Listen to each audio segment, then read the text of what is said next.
back to the show, the Marine, Mike Richman. Mike, how are you? I'm doing good, guys. How are you?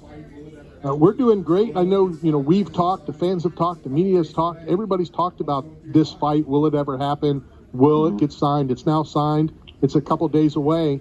What's going through your mind? I'm just excited that this fight is finally going to happen. I think we're about easily a year, in this year or more in the making, right? So, we had the ups and downs of build-ups of thinking it's going to happen, then it kind of died off, then it kind of went away, then it built back up again. So, now it's here, and, now it's time to face the music.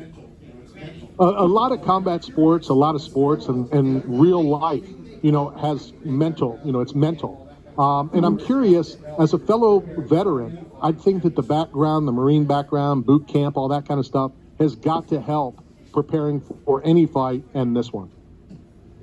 No, absolutely. I think my military service, my Marine Corps service has definitely helped with my, my mental toughness, the mental build-up for the fight. But like anything else, even though it is a fist fight, we're going after it. There's still that level of, everyone still gets that level of nerves and anticipation of like a professional athlete that is, lacing up their cleats to go out and win a big game. There's still a level of performance anxiety. For me, I just want to go out there and perform to my best of my abilities. So those are the nerves that kick in for me. If I don't give the fans the best version of me, if I don't give, my best performance, that's the only thing that I get worked up. But as far as the combat in itself, getting hurt, stuff like that, no, that doesn't faze me at all. So, Mike, I'm a media professional, a journalist. But my real question is, because I work the red corner, because I'm neutral, because I like so many of you athletes, and the BKFC is such a small-knit group of guys, I got myself in trouble with Lorenzo and Hector Lombard down in Miami because I wanted both of those guys to win. I gave them both encouragement. I told them both to go get their hand raised. And I feel the same way with you. I want you to win. I want Lorenzo to win. But how do you feel about it? Because Lorenzo loved it, but Hector saw it as betrayal, that I wasn't loyal and I needed to pick a side. So how do you feel about people wanting both of you guys to do well on Friday night? No, I think that, that is the people that want us both to win, which there are a handful of people, of fans out there, right? That just lets you know that there's a big group of fan base, a big fan base of people out there that love the sport, love what we both bring to the table, love our characters in different ways. And, there's an appreciation for that, and that doesn't bother me, that there are fans of us that like both. At the same time, like both of us after the fight and before the fight, I gotta love that. I gotta respect that.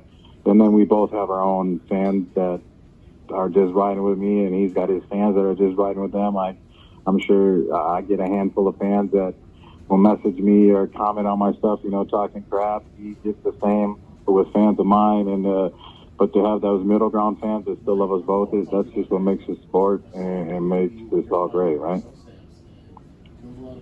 Mike, I want to talk to you about trash talking. I saw a video of you when you're fighting Marcel Stamps, and there was a lot of trash talking going on in the weigh-ins and press conferences. He flinched at you, and you didn't flinch, and you got him out of there pretty quickly in the first round. Are you a big trash talker?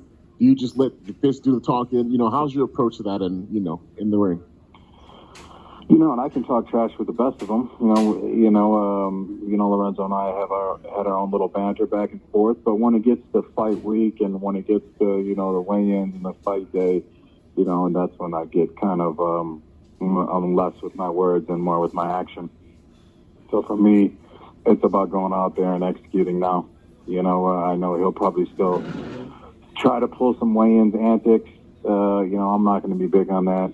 Obviously I'm going to try to avoid any BS that he's going to try to pull. But come fight night, it's just going to be going in there and getting after it. Maybe he's going to finally face him. Mike, going back to the military and boot camp, we both went through it. And when that happens, and I wanted to ask you about this, do you kind of like revert back to boot camp when, somebody's yelling at you and all you do inside is just kind of chuckle, like, what is he trying to do? No, I can talk trash with the best of them. I know he'll probably still try to pull some weigh-ins antics. You know, I'm not going to be big on that. Obviously I'm going to try to avoid any BS that he's going to try to pull. But come fight night, it's just going to be going in there and getting after it. Maybe he's going to finally face him. When that happens, and I wanted to ask you about this, do you kind of like revert back to boot camp when, somebody's yelling at you and all you do inside is just kind of chuckle, like, what is he trying to do? No, absolutely, yeah. On the outside, you're solid as a rock. You know, you're stone cold. On the inside, you're sure, for sure. On the inside, you're smirking, you're laughing, you're giggling, you're thinking to yourself like, all right, we'll see you tomorrow. I know that you put up on Facebook you were trying to put together a very special walkout. Did all of that get put together?